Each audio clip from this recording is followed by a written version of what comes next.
Bom dia, senhoras e senhores inscritos nesse canal. Hoje é sábado, 29 de agosto de 2020. Eu gostaria de compartilhar aqui nesse canal exclusividade uma matéria que saiu na mídia americana ontem e que eu não poderia perder a oportunidade de trazer aqui e replicar aqui para os inscritos nesse canal. Antes de entrar na matéria, eu gostaria de mandar um abraço aqui para o taxista Gustavo Vicente de Maceió, Alagoas, extensivo aí a todos os taxistas alagoanos. Antes de eu entrar na matéria também, gostaria de dizer que a indústria do táxi da Califórnia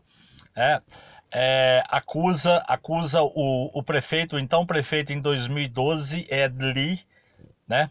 E o presidente da agência reguladora estadual, Michael Peavy, como facilitadores das operações dessas quadrilhas, dessas milícias digitais. Então a indústria do táxi acusa esses dois personagens por serem os culpados dessa tragédia. A matéria aqui que tem esse título, olha bem, um jogo totalmente diferente por dentro da luta de Uber e Lyft sobre o status de trabalhador da economia gig. Então tá uma guerra na Califórnia. As empresas lá contrataram um batalhão, né? Um batalhão de advogados, escritórios de advogados e agências de relações públicas para fazer uma campanha implacável contra essa moça aqui, professora de direito e advogada Vina Dubol. Tá aqui o nome dela, Vina Dubol. Essa menina está sofrendo um ataque ferrenho aqui, junto com a deputada democrata de San Diego, Lorena Gonzalez, autora do AB5 do vínculo de emprego. Tanto a deputada quanto essa professora e advogada aqui, né, são favoráveis ao vínculo de emprego e estão sofrendo uma perseguição implacável. Então, eles estão tentando embaralhar o jogo lá porque os trabalhadores autônomos aí estão incluindo aí dançarinas, manicures, tradutores, motoristas, seguranças. Então, eles estão convocando essas pessoas para poder darem declarações públicas a favor da proposta 22, que é a meia sola da Uber, né, e desses aplicativos malditos. Então aqui, essa matéria é assinada por Dara Keir, datada de ontem, tá? Numa publicação chamada Kinet.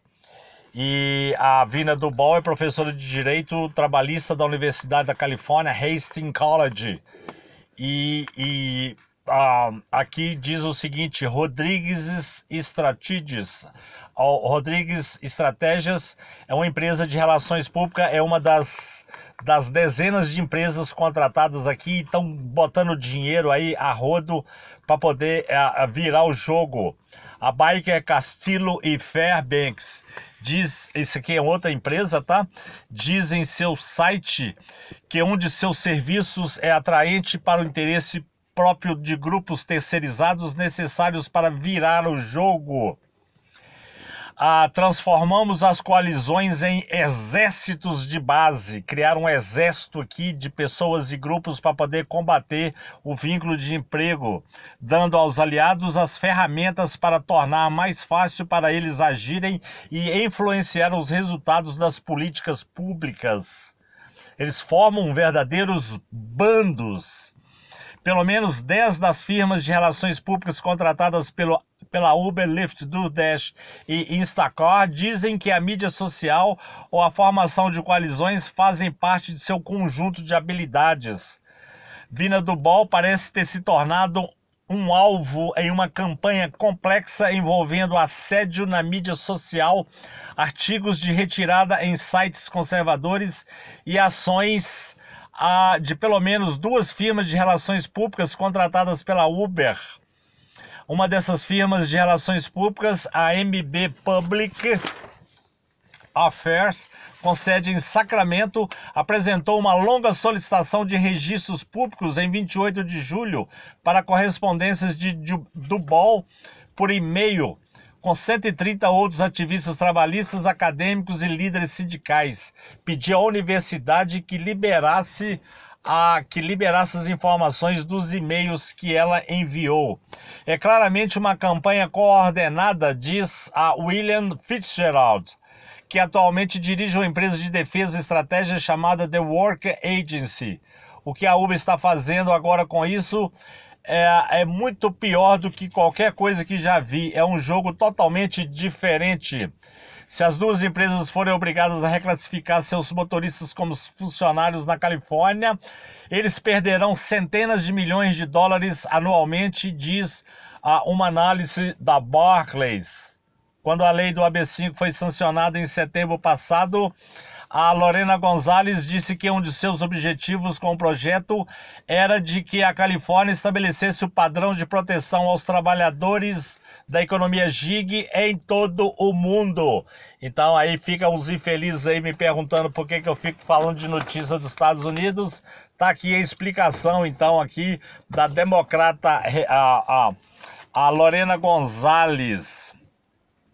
Depois que seu endereço residencial e seu salário foram compartilhados no Twitter, Vina Dubal foi tomada pela ansiedade.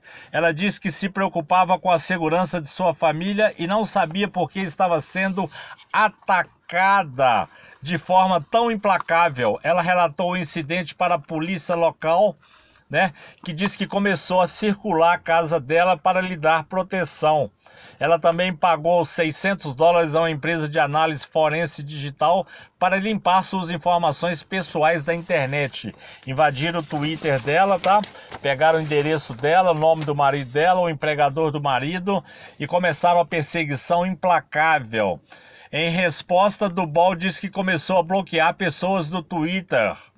Assisti Vina e Lorena contra a incrível... contra incrível, mas temos que manter a pressão. Quer dizer, aqui o pessoal está falando para manter a pressão porque elas estão contra o vínculo de emprego. Essa declaração é de Van Lars, que tuitou em 5 de fevereiro, com base na análise da atividade de pelo menos 20 grupos e páginas do Facebook, 10 sites, 9 contas de Twitter, 5 canais de YouTube e 2 contas de Instagram foram lançados com o objetivo de denunciar o AB5. Você veja bem o batalhão aqui, de empresas e organizações para combater o vínculo de emprego. Uma série de podcasts, uma série de palestrantes online e um álbum de fotos do Google intitulado Vítimas do AB5 também mostram pessoas que se opõem à lei. A Lorena Gonzalez diz que as pessoas a envergonham, xingam, espalham informações erradas e criam memes sobre ela. É um ataque feroz. Eu tive que relatar uma série de postagens racistas, sexistas e violentas, disse Gonzalez. Eu não me preocupo com isso, eu me preocupo mais em fazer o que é certo. A Vina Dubal diz... aqui tem uma terceira personagem, Sanjukta Paul. A situação ficou tão ruim para ela, professora assistente de Direito da Wayne State University, que defende o AB5, que ela bloqueou sua conta no Twitter. Então me apareceu aqui uma terceira professora sendo atacada ferozmente por essas milícias digitais. Então, em 28 de julho, a MB Public Affairs entrou com seu pedido de registros públicos, pedindo lá para liberar, que a universidade liberasse os e-mails todos enviados pela professora. O conselheiro-geral da Universidade Hastings disse que a escola produzirá alguns registros públicos em resposta ao pedido. A professora ficou decepcionada com isso aqui. Depois de tudo, diz a Dubal, o pedido de registros públicos a oprimiu. A segmentação direta é tão perturbadora, diz ela, parece uma coisa atrás da outra. Mas não parou por aí. Em 7 de agosto, um motorista chamado Judá Abel, que se opõe ao vínculo de emprego no Twitter, apresentou uma queixa contra a professora na Fair Political Practice Commission da Califórnia. A denúncia alegava violações de lobby. Então, aqui quase 10 minutos para relatar essa matéria extensa tá? Que saiu ontem na mídia americana e eu fiz questão de compartilhar aqui nesse canal essa perseguição implacável aqui para cima dessas mulheres patrocinadas pela Uber, né? E seus parceiros, essas milícias digitais. Durma-se com um barulho desses, numa perseguição dessa lá na Califórnia, essa guerra suja contra o vínculo de emprego.